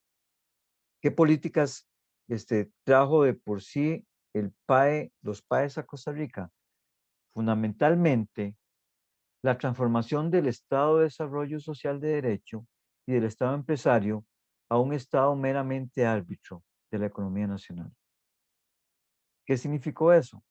Significa fundamentalmente que en una política neoliberal, de perfil teórico neoliberal, era que nuestro país le abriera el mercado a las empresas transnacionales. ¿Qué significó en 1980 entonces la aplicación de los PAEs en Costa Rica? Un cambio de los modelos de desarrollo económico sociales. ¿Qué significa eso? Que la manera en la cual la sociedad está organizada cambia la manera de hacer las cosas. Entonces resulta que puesto que ya nos iban a enviar los excedentes agrícolas de los países desarrollados a través de las exportaciones, imponen dentro de las políticas locales, a cambio de préstamos, lo que es la conversión de los productos costarricenses de exportación. Es decir, dejamos de sembrar arroz y frijoles, ¿verdad? Para el mercado interno, porque eso lo vamos a exportar, y empezamos a sembrar productos no tradicionales. ¿Por qué? Porque respondemos a las necesidades de los países desarrollados externos. Entonces, a partir de los años 80, ¿qué empezamos a sembrar en Costa Rica? Como productos no tradicionales, muchachos.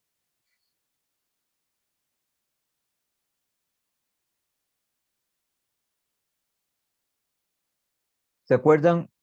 ¿Se acuerdan que el profesor Mario Fernández en el texto nos planteó ese tema?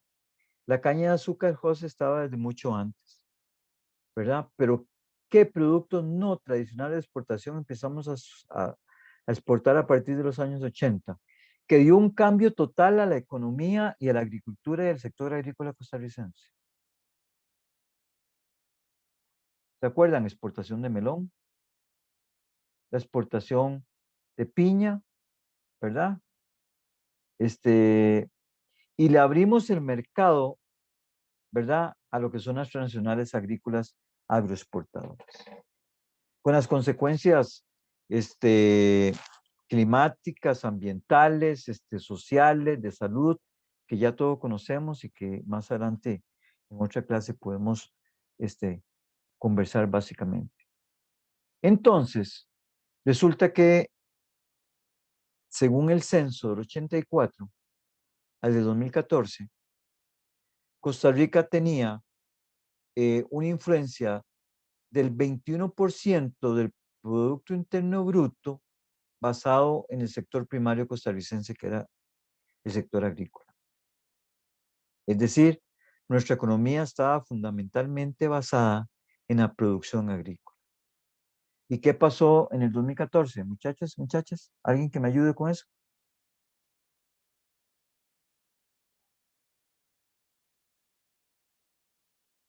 Resulta que bajamos a un 8% en el 2014. Es decir, hemos perdido 15, 16 puntos de producción, fundamentalmente de importancia del sector agrícola en el peso de la economía nacional.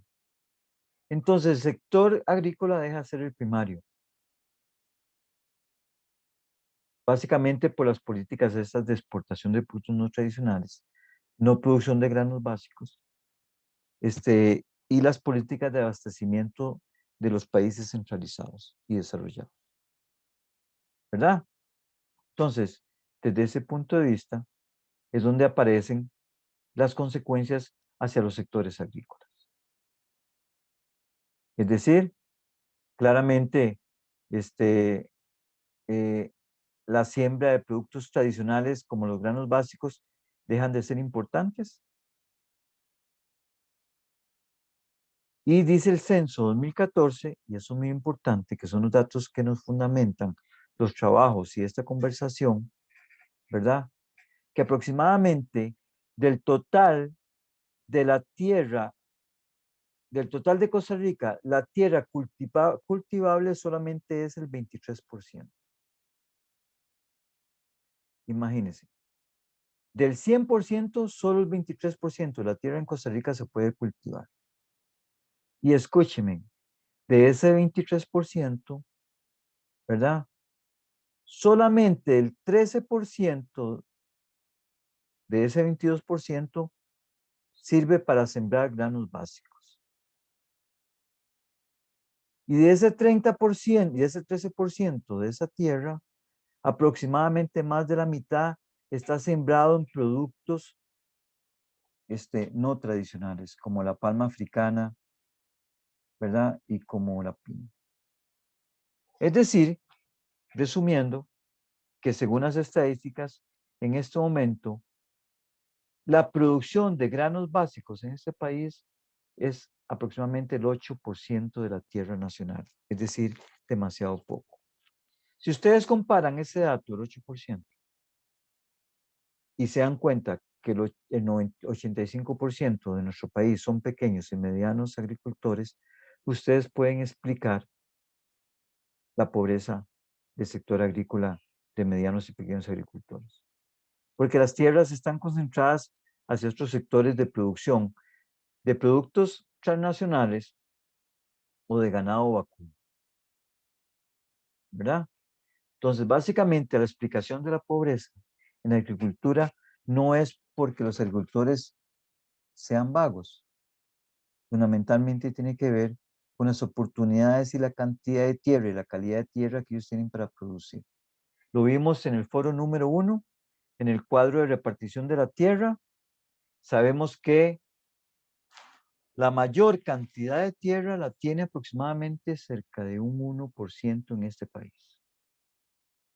Entonces hay una concentración de la tierra que refleja los procesos de desigualdad que existen históricamente y que justifican la pobreza y las desigualdades en los sectores agrícolas de este país. Y además justifican la poca importancia que tiene en la actualidad el sector agrícola. ¿Tienen alguna pregunta, muchachos, muchachas?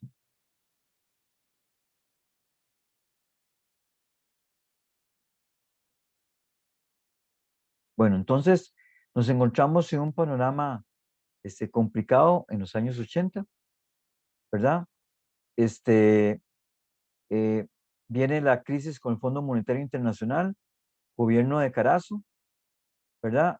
de tal manera que luego cambiamos, ¿se acuerdan o han leído la guerra con los sandinistas, los conflictos con los sandinistas, con Nicaragua en aquellos tiempos? Y entra de presidente Monje Álvarez, que fundamentalmente es el que inició los pactos con, con, con los programas de ajuste estructural y los acuerdos con el Fondo Monetario Internacional. De tal manera que en esos pactos del programa de ajuste estructural decía yo que el objetivo es reducir el tamaño del Estado, la participación del Estado empresario y fundamentalmente los beneficios que como Estado del Derecho históricamente este país había repartido entre la sociedad. Entonces pasa a la empresa privada sectores muy importantes que le generan muchísimas utilidades y ganancias al país. Las repercusiones de esa situación fundamentalmente fueron que este país se convirtió en un país eminentemente agrícola a un país que ofrecía la producción de bienes y servicios. Entonces empezamos a cambiar la manera en que históricamente nos habíamos desempeñado como sociedad a nivel histórico. ¿Qué quiero decirles con esto, muchachos y muchachas? Ya en eso ustedes me van a entender a mí. Pasamos de sembrar la tierra a producir maquila en los parques industriales para los países desarrollados, como brasieres, como artículos de salud para hospitales, como todo lo que ustedes ven en las zonas francas, ¿verdad? Pasamos de sembrar arroz y frijoles a hablar inglés para trabajar en call center y dar servicios a países desarrollados. En la época del 80, en la década del 80, 90, dentro de las políticas de gobierno que implementó Monje Álvarez, se triplicó la cantidad de secundarias en este país. Es decir, 3 veces en esa década se abrieron colegios, fundamentalmente técnicos, en los cuales se daba inglés, en los cuales se enseñaba computación, y tenía que ver con que este país cambió su vocación agrícola a una vocación de que es una sociedad enfocada hacia lo que es el sector terciario que llamamos nosotros a nivel de las ciencias sociales, de bienes y servicios. Es decir, damos servicios a países desarrollados en áreas que no son, digamos, tan relevantes. ¿Y por qué lo hicimos así? Fundamentalmente por una sociedad educada, ¿verdad? Pero también tiene sus consecuencias que con el tiempo se están viendo en este momento. La primera consecuencia que se da en América Latina, y lo han visto ustedes en la televisión estos días, son los procesos migratorios. O sea, todos los haitianos, todos los dominicanos, todos los ciudadanos de América del Sur que pasan por Costa Rica, todos los centroamericanos que van hacia los Estados Unidos, son producto de la expulsión de gente de las zonas rurales que no tiene espacios de trabajo. Y eso que no estamos contando, todos los procesos de delincuencia y de narcotráfico que hay para que ellos también migren. Pero en el caso de Costa Rica, esta situación se manifestó en los años 80, con la migración campo-ciudad. Es decir, la gente en la zona rural no tenía cómo producir, sus productos se perdían o no los podían colocar, no tenían créditos, no tenían tecnología, no tenían capacitación para competir como agricultores de exportación. Y lo que hicieron sus hijos fue estudiar y irse de ahí a las zonas centrales. O muchas familias agrícolas irse a buscar trabajo a la meseta central. Y surgen en los años 80 y 90 fundamentalmente los grandes cinturones de pobreza de nuestro país. ¿Cuáles son? Los que ustedes ven alrededor de San José, de Cartago y de Heredia. Que fundamentalmente en los años 80 y 90 estaba suplido por agricultores expulsados del cambio de la política. ¿Por qué ya los muchachos como ustedes no quieren sembrar la tierra? fundamentalmente por 3 razones. Ya no hay una cultura familiar que los arraigue a la tierra, ¿verdad? Eso es importante por todo este proceso de globalización, de apertura comercial. Segundo, porque no hay fuentes de empleo en ese lugar. Tercero, porque la sociedad está enfocada a producir otro tipo de bienes que no tienen que ver directamente con la parte agrícola. Y fundamentalmente con la parte agrícola tiene que ver de que no están bien pagados, es decir, lo que se produce no genera suficiente ganancia para tener una vida digna. No en vano, no en vano, muchachos, muchachas, los índices de pobreza en este país, las zonas rurales duplican o triplican a las zonas centrales en pobreza. Es decir, fundamentalmente la zona sur, la más pobre del país, en la cual los indicadores de pobreza andan por el 25%. Y eso sin tomar en cuenta la conversación, que en otro momento podemos tenerla, relacionado con la participación de la mujer en esos procesos, ¿verdad? Que fundamentalmente es relegada y que la mujer es la que más afecta y la que más impacta en esos procesos de desarrollo local. Madres solteras, sin educación, sin poder emigrar, como hacen muchas veces los varones, con una cultura patriarcal o machista que no les ofrece esas oportunidades. Entonces, nos encontramos un panorama en el cual las condiciones cambiaron, en la cual este país se enfocó a formar y producir hacia otros sectores que no eran los tradicionales. Y esas son las principales razones por las cuales, perdón, se manifiestan todos los indicadores de desarrollo del sector agrícola hasta el año 2000. Ahí llegamos en esta conversación hasta el año 2000. ¿Verdad? ¿Qué pasó después del año 2000? Ya nos comentó los compañeros en el chat. Empiezan las negociaciones y los conflictos con los grupos de desarrollo de los países desarrollados, los grandes bloques comerciales, y surgen los famosos conflictos entre ellos y las herramientas de acaparación de mercado. ¿Cómo se llaman las herramientas de acaparación de mercado para no hablar tanto yo esta tarde? De parte de los países desarrollados. Ya lo dijeron anteriormente.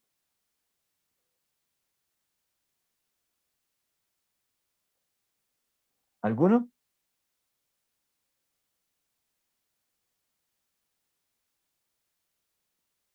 Los acuerdos comerciales. ¿Qué son los acuerdos comerciales? Los tratados de libre comercio.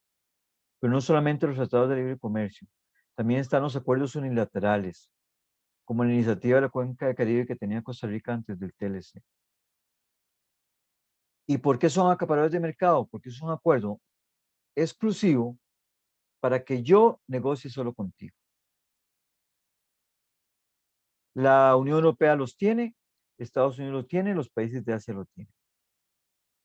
De tal manera, ¿verdad?, que en este proceso de los 80, del año 2000 para adelante, empiezan a desarrollarse los procesos de globalización y apertura comercial, que es la segunda parte de esta clase que vamos a ver la próxima vez, que vamos a entrar a analizar los tratados de libre comercio y los instrumentos y los impactos que el sector agrícola tienen sobre eso. ¿Por qué? Porque ustedes tienen básicamente, básicamente el contexto en el cual van a desarrollar sus trabajos, ustedes del sector agrícola como ingenieros agrónomos. Es decir, van a estar inmersos en una cantidad inmensa de reglas fiscales, aduaneras, productivas, que tienen que dominar para poder colocar sus productos si quieren ser agroexportadores. Entonces nos encontramos, muchachos y muchachas, en la segunda mitad del siglo XX, para ir cerrando, elementos muy importantes, como resumen de la clase de hoy. El protagonismo de la empresa transnacional. que sociológicamente la empresa transnacional se analiza como una estructura de poder más allá de los estados. Es decir, muchas de ellas son tan grandes que tienen presupuestos más grandes que los estados, pero fundamentalmente tienen una gran esfera de influencia para tomar decisiones a nivel de todos los países. Es decir, cuando vino Obama hace 5 o 6 años a Costa Rica, y convocó a los países centroamericanos a una reunión aquí en Costa Rica, fundamentalmente el interés de Obama era traer un oleoducto desde Alaska, atravesado por México, para proveer a los países centroamericanos y de América del Sur de gas natural. Recordemos que el gas natural es el combustible del futuro. Los rusos ya lo están desarrollando hace muchos años y todo lo que son los Balcanes y sector de arriba hacia China lo tienen lleno de tuberías de gas natural. ¿Verdad? Pues las empresas transnacionales petrolíficas no querían quedarse atrás en los Estados Unidos, como la Shell y todas esas, que fundamentalmente los gobiernos responden a los intereses de esas grandes transnacionales a partir de las políticas que plantean. ¿Qué significa eso? Significa que había un interés importante de las transnacionales para que, dada la influencia que tiene Estados Unidos sobre los países centroamericanos y América del Sur, pudiesen extender sus intereses económicos. ¿Verdad? Entonces, desde ese punto de vista, claramente, pues Obama representaba los intereses de los empresarios de su país. ¿Verdad?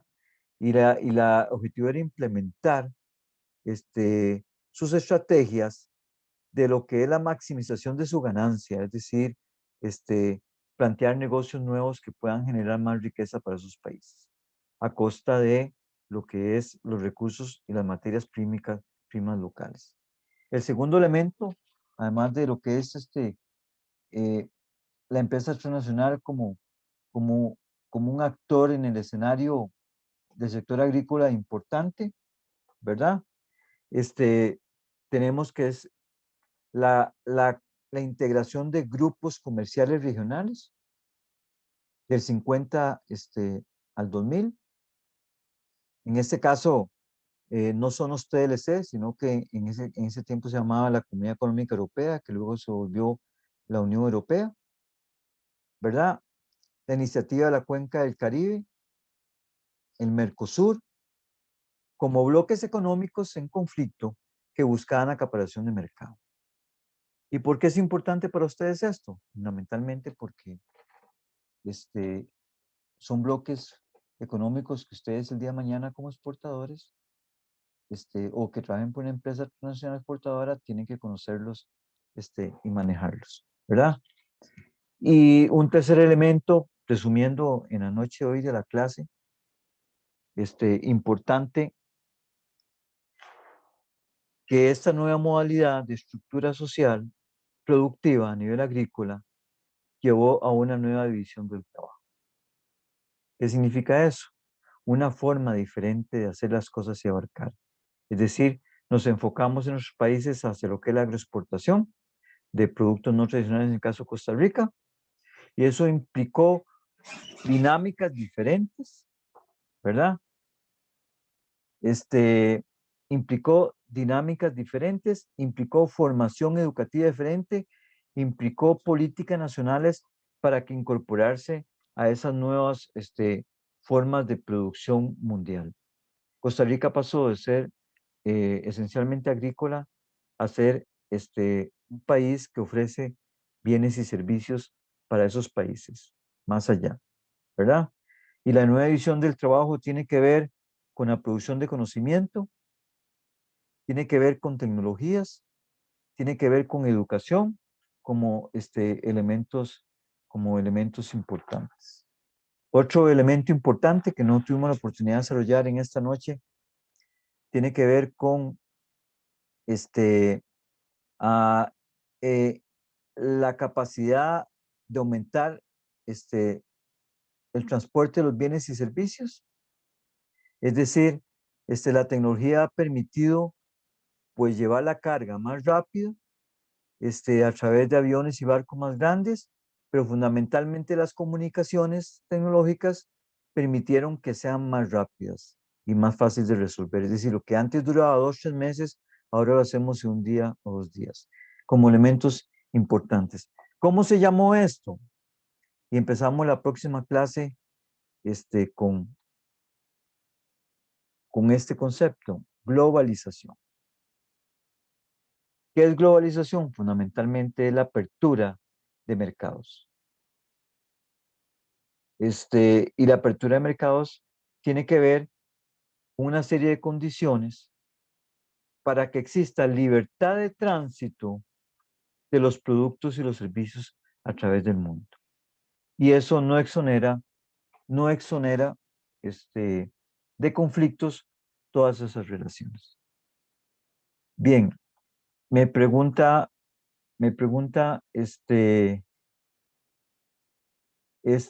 José David, el texto de lo que es la función del Estado. No lo trae propiamente en el texto del curso, la función del Estado en sí mismo. Si se refiere a las políticas en el sector agrícola. Profesor, más que todo lo que me refería era en sí al tema que, bueno, yo me acuerdo, yo tenía más o menos como 4 años y en ese tiempo se manejaban estancos porque había desabastecimiento en todas partes. Correcto. Y me quedé con la duda leyendo el tema que no encontré nada sobre esos abastecimientos que se llamaban estancos, que mi papá iba a comprar ahí, tenía que ir como a 4 estancos para poder comprar todo.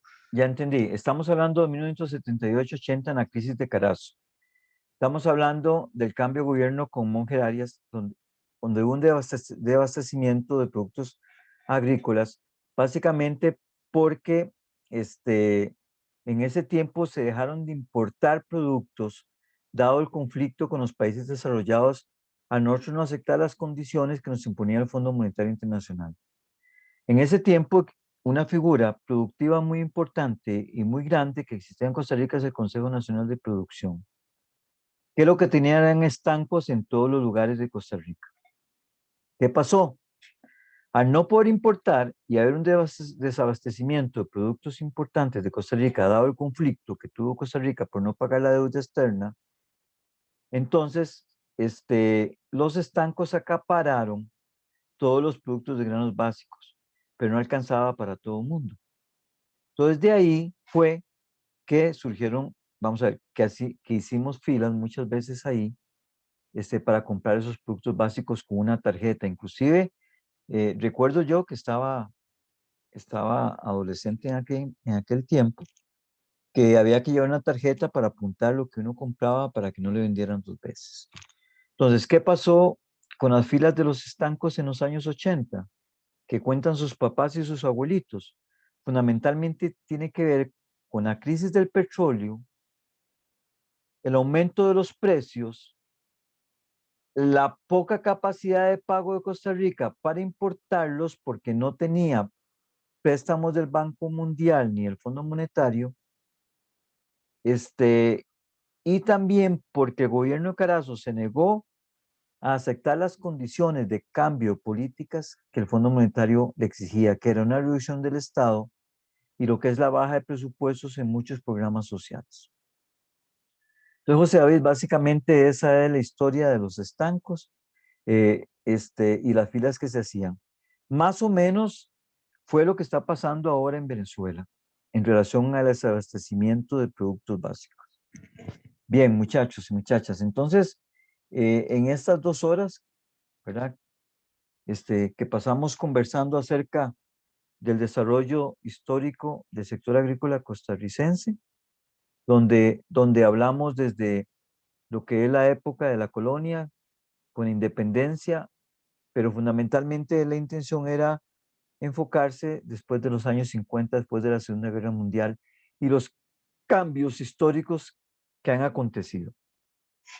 Eso tiene que ver, básicamente, que para entender los procesos de globalización, de apertura comercial, de reconversión productiva que vamos a ver la próxima vez y el impacto que en los sectores agrícolas ha tenido, necesitamos conocer lo que Mario Fernando nos plantea de los procesos de la revolución verde, de los procesos de lo que es el cambio de en la división internacional del trabajo, propiamente las formas en que se hacía, de los procesos migratorios centroamericanos, y en este caso, en Costa Rica no se dio hacia arriba, hacia los Estados Unidos, sino que se dio del campo a la ciudad. De tal manera que podamos entender que las relaciones comerciales y productivas hay que entenderlas en un escenario de apertura capitalista por obtener la mayor ganancia posible de parte de los países desarrollados. Desde ese punto de vista nos convertimos nosotros en países subsidiarios. Y termino la clase hoy con el aporte de José David al principio de la clase. Bueno, ¿qué va a pasar con nuestra independencia soberana a la alimentación? ¿Qué pasa en un proceso de guerra mundial de abastecimiento de productos? Si la mayoría de productos básicos lo estamos exportando. Por dar unos ejemplos, aproximadamente el 90% del alimento para animal es exportado. Lo exportamos y aquí lo que hacemos es que lo modificamos para repartirlo según el tipo de animal, pero la soya es importada totalmente. ¿Qué pasa? ¿O qué comemos si dejamos de importar esa materia prima de soya para la producción animal? Estos días salió una noticia de que hay escasez importante de materia prima para abastecer los alimentos de animales y que hay gran preocupación en los productores nacionales de cómo van a alimentar a sus animales, ¿verdad? Bueno, si ustedes fueran ingenieros agrónomos a cargo de una finca avícola y hay escasez de materia prima, les van a pedir inventarse que le dan de comer a las gallinas para la producción de huevos. O si no, el huevo aquí va a costar 10,000 colones el kilo o 20,000 colones el kilo. ¿Por qué? Porque importar la materia prima para esos huevos es demasiadísimo cara, si es que no se consigue en el mercado negro también. Son elementos que se analizan y que hay que encadenar como importantes para conocer los procesos históricos del sector agrícola costarricense. Entonces la pregunta final es,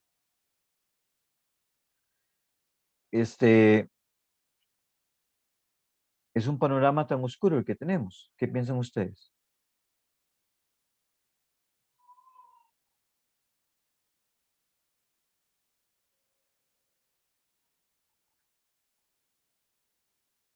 ¿Qué piensan ustedes? ¿Creen, sí, qué oportunidades tenemos, José David?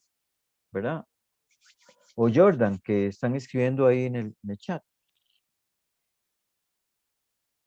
La pregunta aquí, muchachos, y nos dice Jordan, creando oportunidades, es que ustedes como profesionales identifiquen esas oportunidades y las implementen con los grupos que ustedes van a trabajar. Este conocimiento puede... Soy de creer, profesor, soy de creer que también es bueno como enseñar a los agricultores la importancia de la agricultura orgánica y quitar muchos mitos de que la agricultura convencional es más barata que la orgánica, porque digamos yo ya he llevado cursos en harina y he visto como muchas veces hay producciones que uno puede generar que son más baratas, amigables con el ambiente y las usan insumos de la misma tierra. Claro, pero José David, ¿qué mercado tiene ese producto? Puede ser muy innovador, pero si no lo tenemos de colocar, no te va a funcionar. Entonces, es un tema integral, ¿verdad? Sabemos que las sociedades modernas desarrolladas están cambiando los hábitos alimenticios. Si Pero esa que producción... esto, lo que, bueno, en la forma en la que yo siempre veo las cosas, uno es de creer que todas las cosas al final se vuelven moda. Y en un mundo donde cada vez si existen personas más enfermas, la gente busca productos más naturales. Como un ejemplo ocurre, no sé si es en Inglaterra, que hace poco estaban planteando los productos genéticamente modificados que Ajá, ellos quieren que bueno, que en la lectura de cada producto diga si es modificado o si es natural, sí, porque muchas personas quieren ya como que dicen tener esa seguridad.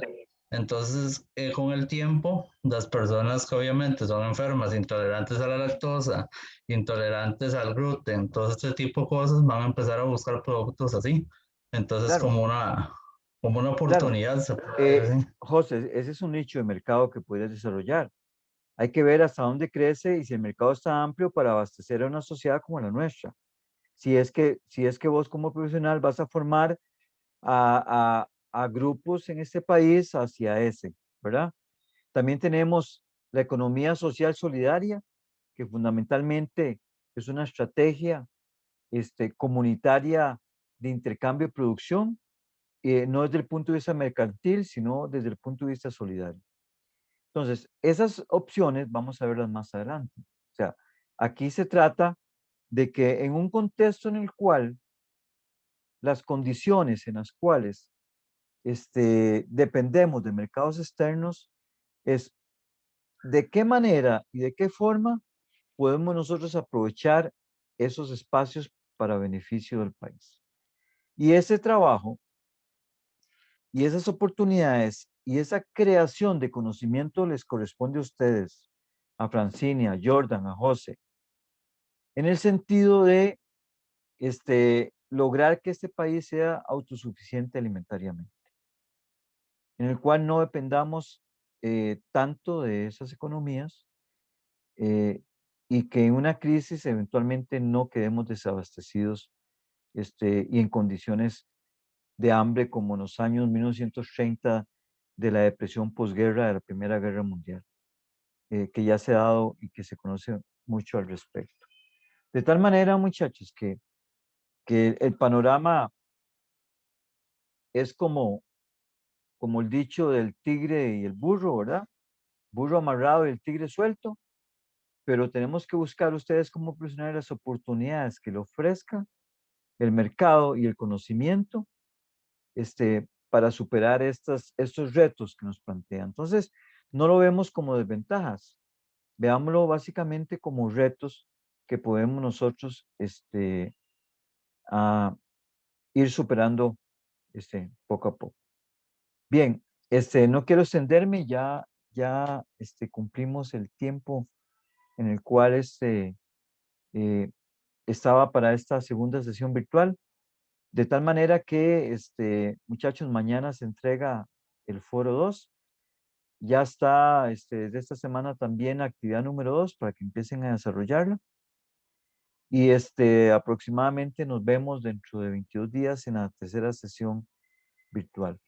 Eh, abordamos en la próxima clase el año 2000 para adelante, un poquito para ir conformando una visión general de qué está pasando en este momento y qué soluciones tenemos a futuro. Si tienen alguna duda, ¿uno tiene alguna duda más o pregunta? Bien, por lo demás, más bien, muchas gracias por su tiempo y haber participado en la tarde de hoy. Y nos vemos pronto. Cualquier duda o pregunta, nada más me escriben a mi correo y con mucho gusto estaré resolviendo. Buenas noches, muchachos. Muchas gracias.